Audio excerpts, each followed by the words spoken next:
Just in time for Off and Monster season of the Monogatari series, I am releasing my Araragi Koyomi character analysis. I started writing this like 3 years ago. In fact, I finished it, and I'm only now finally going to read it and release it. I know, I'm so bad at procrastinating, but bear with me. Also, please forgive any stuttering. I'm doing this in one take. Before I watched the Monogatari series, I was warned that it was a harem anime. And I don't like harem anime, so I almost skipped it. But after watching Asterisk Araragi Koyomi analysis video, which I will link in the description, I was intrigued.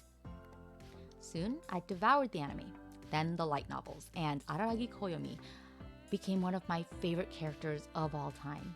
And that's saying something, seeing as I still haven't let go of Hiro Yui or Motomiya Daisuke. So, I wanted to put into words what I like so much about him and the masterful writing behind him. In this essay, I want to talk about Koyomi's hypocrisies, the significance of his character arc in a series like Monogatari, which makes every effort to develop and subvert the standard harem tropes, as well as the theory that I have about him in Sodachi Riddle. I'll focus mostly on the events in Owari Monogatari, but of course significant characters and events from other parts of the series will be mentioned to provide a more complete character outline. Part 1. The harem protagonist, the blank slate. Let's start with how Koyomi introduces himself. If we take him at his word, he's an ordinary boy, hardly worth noticing, who finds himself entangled in a world of aberrations. This is a standard method in harem series where the protagonist is a surrogate for the audience. They usually arrive on the scene with no life or friends of their own, allowing the writer to enrich their experiences with fascinating new characters. Araragi tells us at some point that he doesn't have friends because he doesn't want his humanity to be tainted by them. But rather than using this as an excuse to set up the blank slate, Nishio Ishin is actually planting the seeds for Araragi's full character arc later on. Like many harem series protagonists, Koyomi also seems rather dense and oblivious to the motivations of the various characters around him. It's a common and endearing trait suitable for the genre, since at its core, harem anime is an escapist form of entertainment that allows the average person to derive satisfaction from waifu fantasies. But they also don't want to feel like a jerk for leading all of these waifus on. However, Koyomi's obliviousness hides a much darker character trait. Now, there are many fourth wall breaking moments in the story where he acknowledges the various harem traits exhibited in the story. And this all seems like entertaining fan service, but they hint that Koyomi is a storyteller in his own right. He's pretending to be the dense harem protagonist so that he can deflect attention from himself. For a while, it's easy to follow the story from the perspective he wants us to see it from. If we look at all the cases of oddities that he encounters, it becomes even more difficult to bring the focus back to him. Their stories are so entertaining. That is until the story reaches its quote-unquote conclusion with Owari Monogatari. Part 2. The Liar and Hypocrite.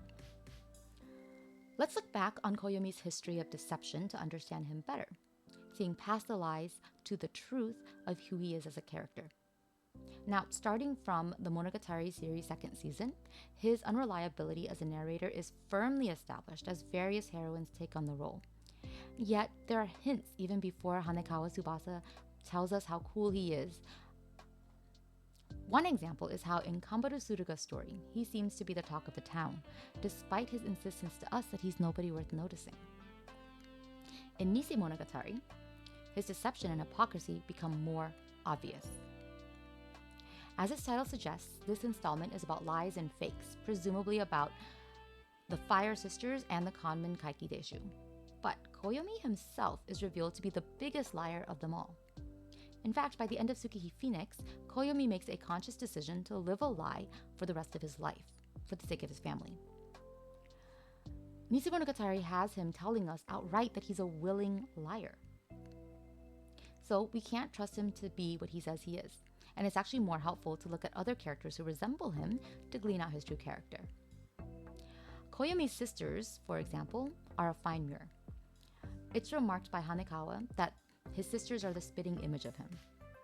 Not only do they physically resemble each other, but all have a strong sense of justice that manifests in reckless behavior. In fact, the Fire Sisters' adventures are later described as a rehash of his middle school activities. They allow us to look into what he must have been like at that age. And this is another seed.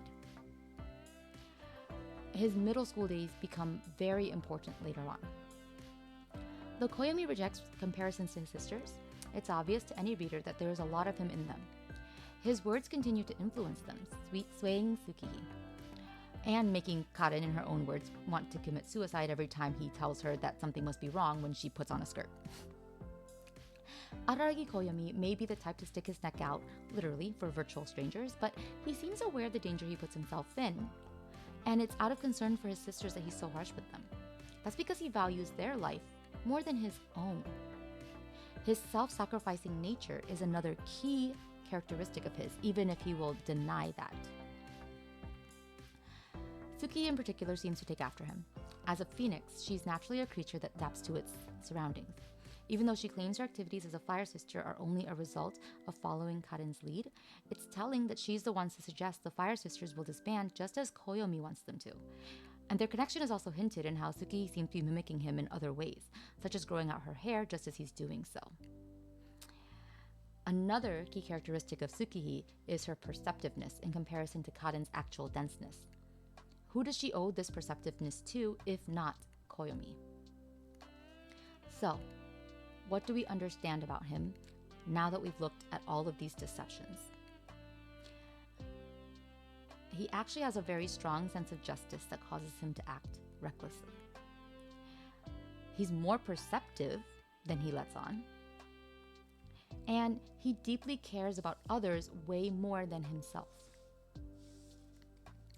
Part 3. Lashing out, kickback. Try as he might to hide it, there are many hints throughout the story that he's going through more than just the events from Kizu Monogatari. We know that he's a pure altruist who sacrifices himself for others. Since he's like this from the beginning, it's clear that this is a cycle that he's stuck in. Why does he invest so much of his time into other people and helping them? Now, this can be seen as a commendable trait, but it's actually self-destructive in real life, and Nishio Ishin exposes how toxic and self-serving this trait can be. I think this is actually a means of distracting from Koyomi's personal struggles, which he would rather avoid dealing with. His primary trait is actually his deliberate aversion from his problems. Outside of his family, I would say the person who has the most common with Koyomi's true character is Hanekawa. These two share many story parallels. It's no coincidence that they're the only two characters in the series who have manifested new aberrations. These aberrations even behave similarly. Kako's fire draws Hanekawa's eyes to her own jealousy and inner darkness. Ogi literally drags Koyomi around to confront his past. While he is the perfectly normal male protagonist, she's the archetypical perfect and pure female lead. Nishio Ishin gradually reveals that these traits are a lie that they use in order to protect themselves.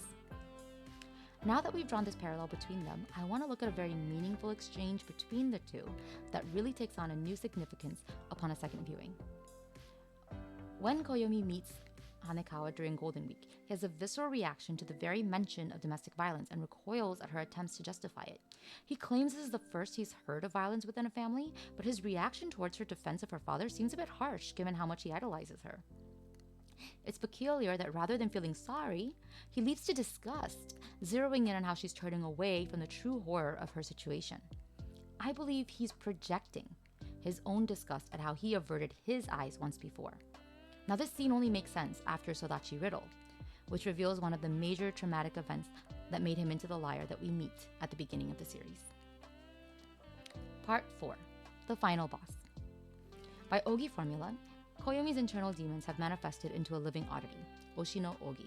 She's our signal that Koyomi has stopped being the audience surrogate, a mere observer, and taken on the role of the main character. Unfortunately, Kamiya Hiroshi does not get his own OP. Ogi is the internal critic that we all want to ignore, come to life and unavoidable. At first, Koyomi seems oblivious to Ogi's true nature, but as we pointed out, his obliviousness is faked. This is emphasized to a disturbing degree, so it's clear to both the audience and the people around him that she is unnatural, a threat.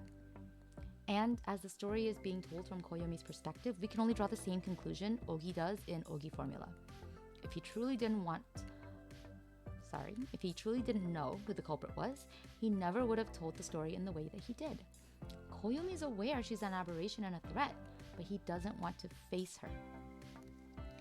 But Koyomi can't lie to himself forever. The first lie he exposes to Ogi and the audience is that he never truly forgot about what happened in his first year at Naotsuhai. He simply didn't think of it.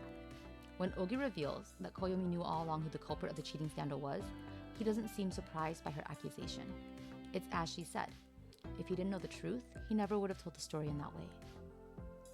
So, when he concludes the story of how he met Oikura in middle school, there's reason to believe he was not so ignorant to her situation, and he had instead chosen to look away from all the signs of her abuse.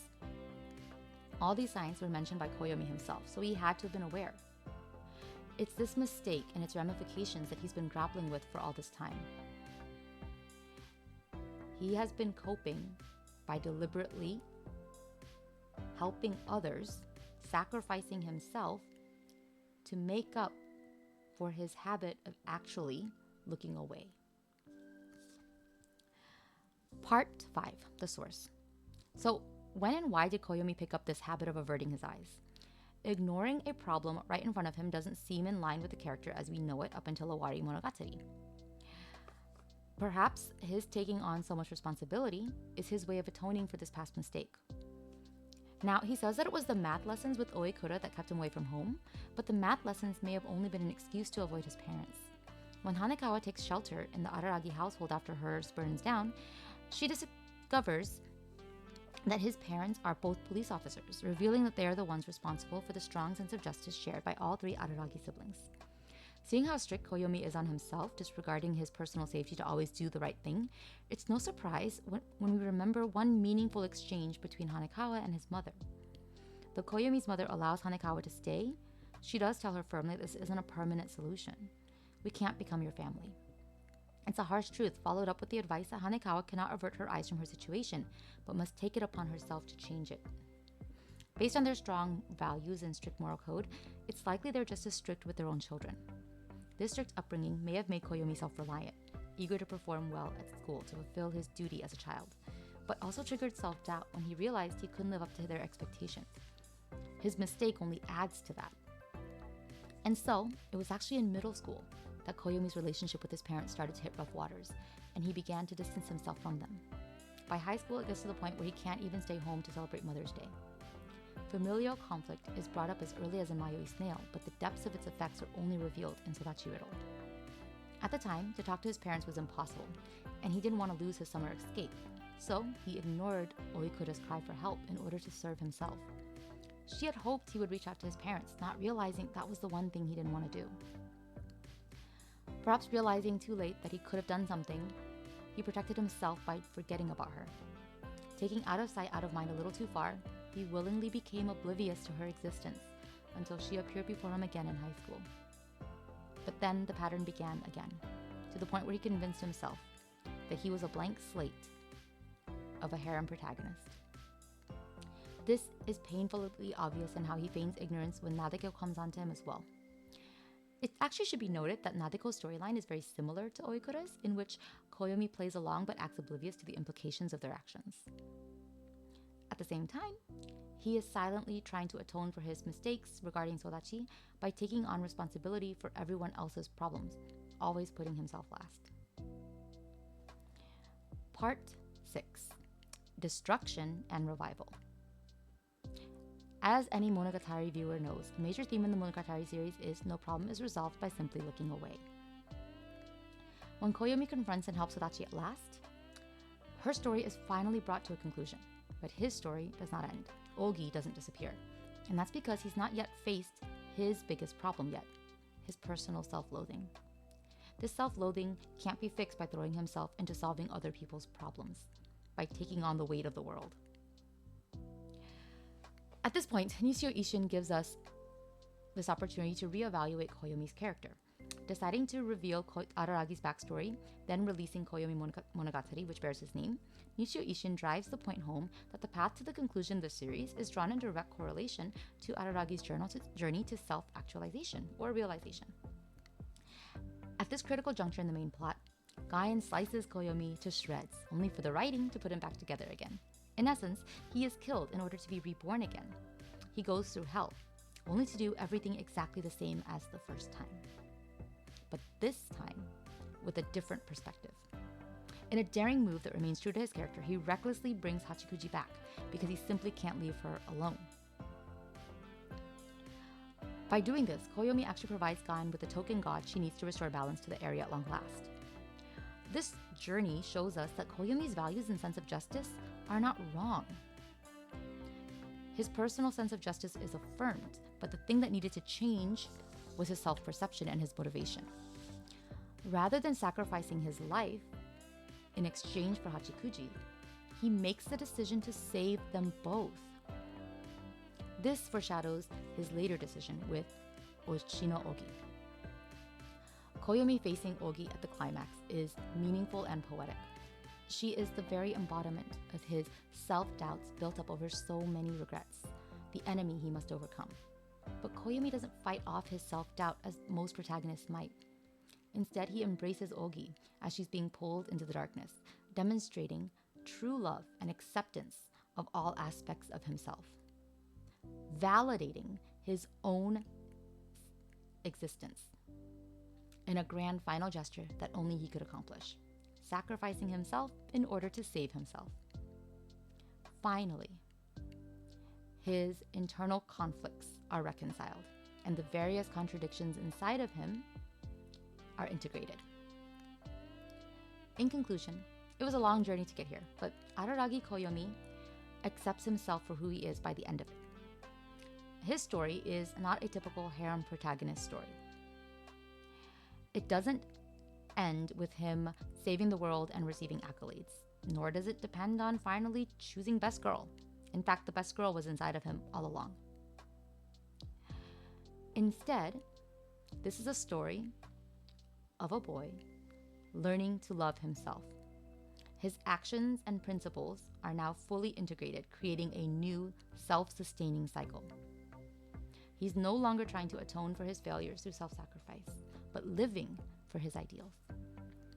And I really think it's great how, over the entire course of the series, Nishio Ishin planted all of these seeds and let them fully and naturally develop and grow into the wonderful story that is the Monogatari series.